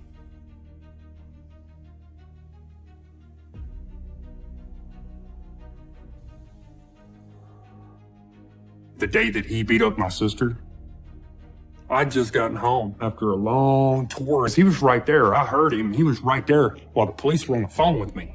He was like, tell him, just tell him. Just tell him I'm in the Army. Just tell him I'm in the Army. In Iraq. And Kevin was having some issues with his girlfriend at this time. His girlfriend was friends with my sister. Well, my sister stepped in and interfered and told her that if she didn't get out, she was going to get hurt bad. It's her safety net, and she was mine. I ran into him, and we collided up against the wall. We're going to get out of trouble. And I got off the phone with the police. And they put him in jail. It was a mark of a new era, because it was the first time I told him I wasn't going to help him. But if you're in Kevin's life, you're his property. He has a sense of ownership over you, expects you to run and help him. And I didn't that day. And it upset everything. I felt violated. No, sir. No, I'm John Duck. That there would be my brother Kevin Duck. I told the police that I was John Duck, And Kevin didn't take it so well. Hey! Didn't take it well at all. He grabbed her by the hair of her head, jerked her, threw her. I said, I just came home from the war. I don't want to start another one. Get off me. And then he ended up turning and walking away. He was more violent that day than I'd ever seen him toward us before. Nobody was home on this particular night. And I decided I was going to bring her to my home and we were going to, hang out. And she...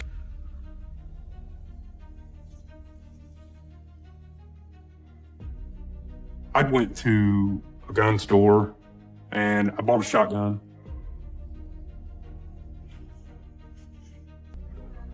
Well, I'm sure it's nothing a beer and burger can't fix. And I saw a light at the end of the tunnel. So I went down that tunnel and here we are 10 years later, happily married with 2 kids. My world. And it worked for a while. And the door was open. I thought we were alone. Turns out we wasn't.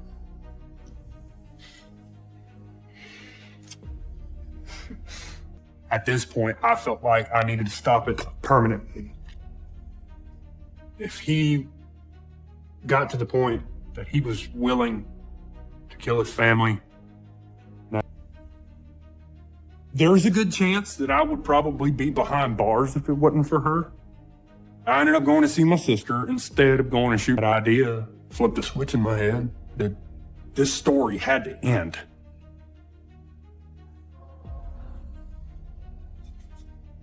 I was going to do it myself.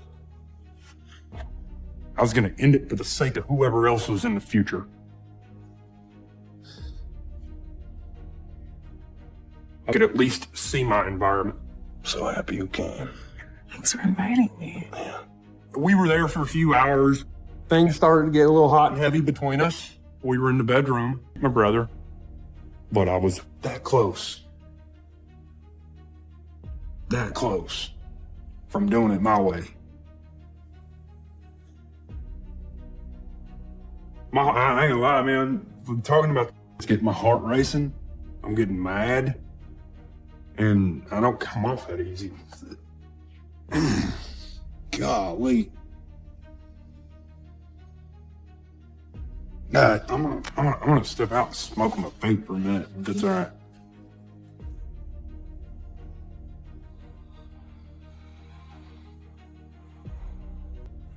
Oh my God! What the hell are you doing? Ashton kind of panicked. I turned around and I looked, and my brother was just leaning on the door jamb, just sitting there on the ground. Between me and my girlfriend, this has nothing to do with you. And he grabbed about a 3-foot long jack handle. And he went to swing and hit her in the head. I was very close to my sister. I felt like it was my job to protect my sister. I was sued. Thank you. Yeah. She had a smile on her face with her little blonde hair. You look like you're having a bad day. I've been better. Mom was begging us not to put him in jail. After that occurred, I knew that there was going to be some sort of fatal ending to this story. He was bloodthirsty and willing to hurt someone, and I was done with it. I was done with it. I was so done with it.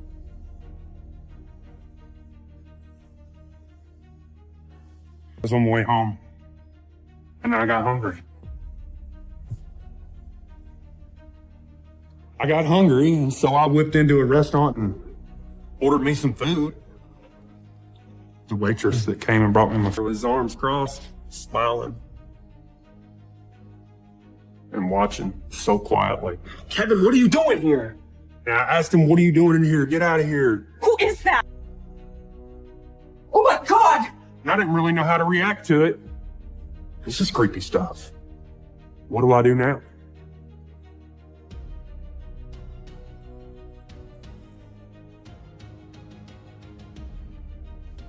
After I'd met my wife, I didn't bring her around my family. I I didn't talk about my family to her. She didn't really know my childhood secrets. I was protecting her from, and eventually he walked away.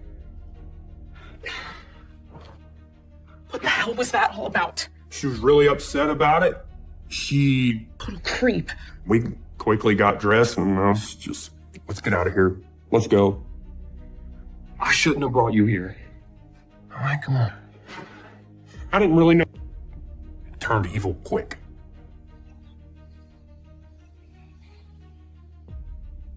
My parents moved a brand new single wide trailer up on top of the property for Kevin to live in. You'd hear her screaming. Wanted to know why he would do something like that.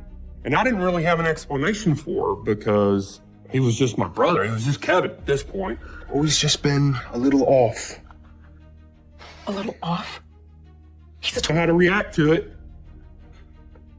This is creepy stuff. He just stalked us. What do I do now? The woman that I'm falling in love with, I can't bring her in. Okay. I'll be back in a bit. She put up with it for a long time. She did. Until one day she had enough. She left, got the kids, and never came back. And I don't blame her. He was still growing into something more dangerous every day.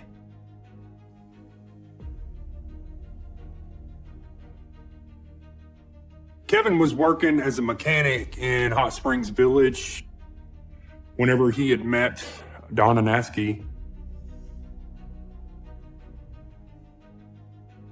I don't know if she's with him at this point or if this is her before him. I never got to meet her. But she's that kind of person that you can look at a picture of her. That is my brother Kevin. Don't mind me. You guys are doing just fine. He continued to lean on the door jamb with that smirk on his face, with no motion, no reaction to our reaction, emotionless. He was drawing in pleasure at that moment. Why are you still here, man? Just go already.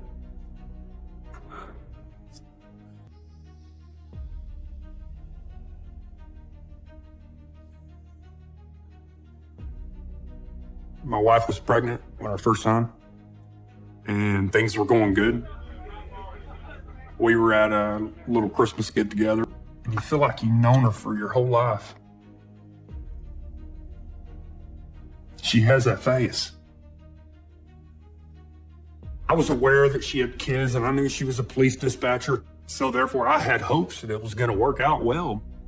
Maybe the influence of the good quality people that she associates with will rub off. It was less damage not to interfere. No, I think we're good. On him, and maybe he'll start to try to act like a normal human. But I knew better. That wasn't going to happen. This is going to end in tragedy.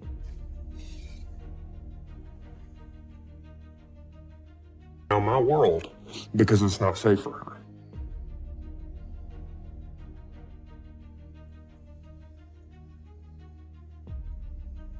He brought home a girl one time.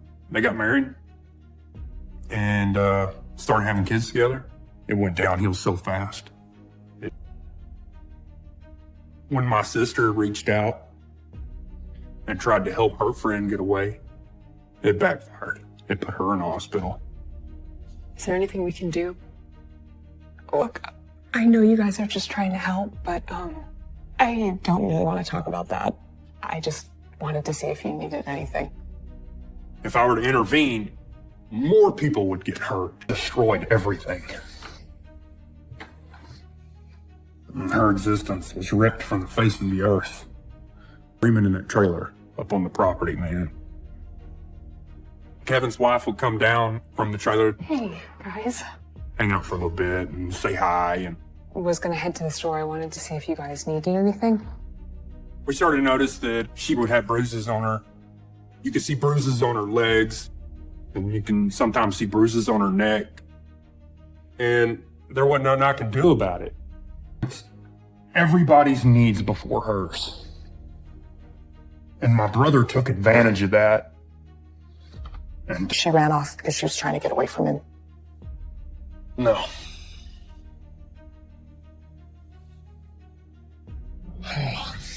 I just looked at her and I let her know that they need to start looking for a body.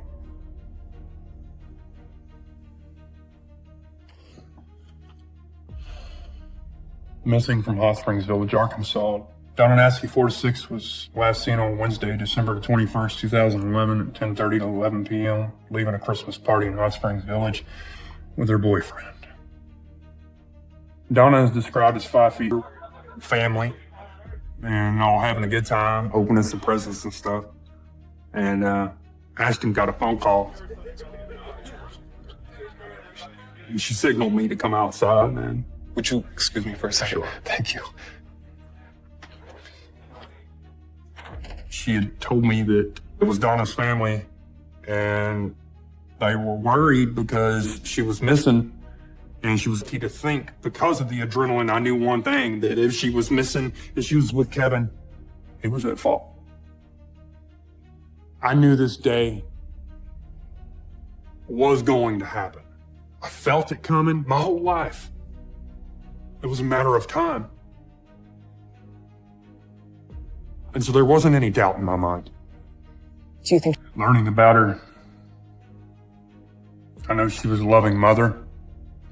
I see joy. That's a true smile. There's nothing fake about that. That's happiness in her eyes. She was surrounded by people that tried to love her as much as she loved them. I see a person that put her. The dispatcher has been missing for more than a week. Now her niece is selling bracelets to honor, remember, and help Donna's children.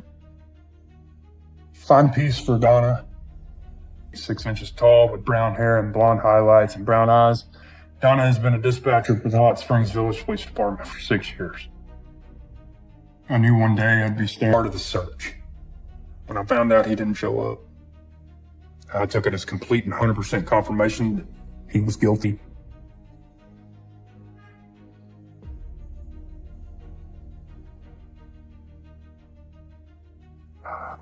Down a piece.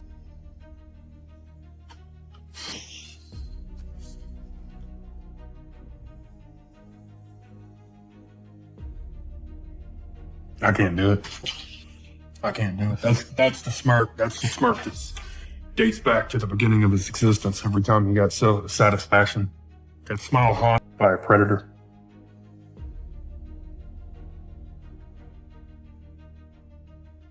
Duck was late to work the day after Natsky went missing, and his employer said Duck seemed disinterested in the search effort for justice. I believe his bracelet resembles goodness. I went to the back and sit down and see him one more time before they took him away. I quickly said no. My dad and my sister did. My mom did. I walked out the door with my wife beside my side, and that was the mark of a new beginning right there. Afterwards, he told my dad to tell me that he forgives me for doing to participate in this search. Everybody provided every resource that they could, but Kevin was not a pope. This was an entire town coming together to resolve something.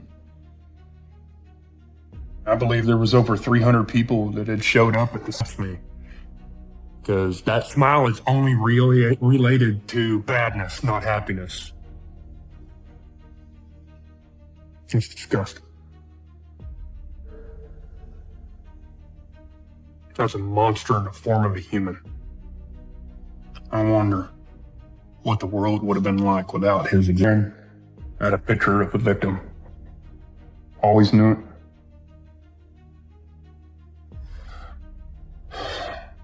And this is her.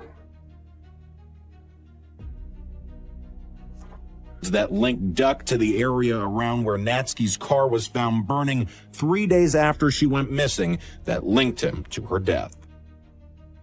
You'd think I'd have been more prepared for it. I hadn't worried about it. God, it was awful. It was so awful. Natsky's autopsy showed she died from blunt force trauma and drowning. Garland County authorities believe her boyfriend at the time, Kevin Duck, is the one who did it. That was another indicator that it was Kevin, because there were very few people that knew about that pond. It was secluded in the woods, and only fishing there with him once. There was cell phone record. Because I'd been preparing for it my whole life, but I didn't know what to do. We needed to come to justice on this. We needed to put him away in a pen. And it was like everything that he had ever done and ever created in that one moment in life, he was finally going to be put in a cage and locked away. And I needed that. I needed that. I needed him to not exist anymore. Appearing before his own family members and family of his... To this day, I think about him every day. I still love him. There's still a sense of brotherhood. That's why I refer to him as my brother. I know what he is, and I love him as he is, but he can't exist in my world. Eventually, one day, he's what I did. That'd be the last words he ever says to me.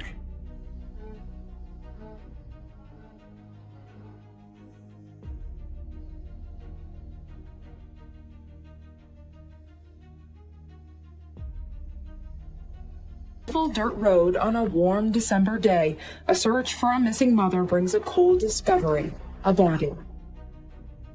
When Kevin was finally arrested, and we had got Girlfriend Donna Natsky, Kevin Duck entered a not guilty plea at his first appearance before a Garland County judge. For all the moments that I was in the courtroom, he never looked up. But whenever I got up on that stand,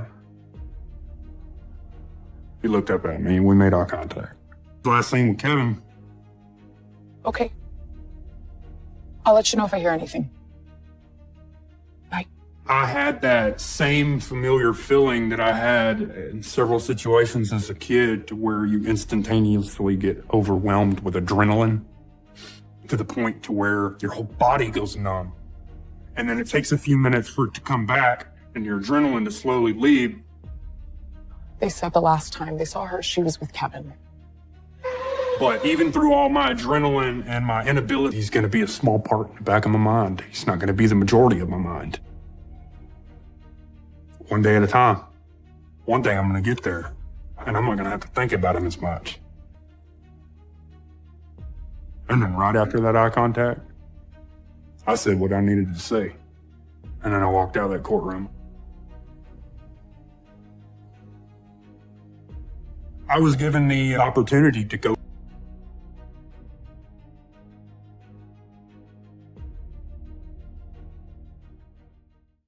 And I'm going to leave this behind. I'm going to leave it behind, and I'm going to not forget about it, because it'll never go away. It'll never go away. But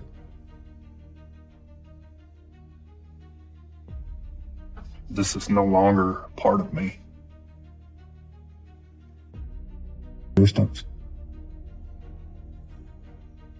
Knowing now what I do know, if I were able to go back in time the day I bought that shotgun,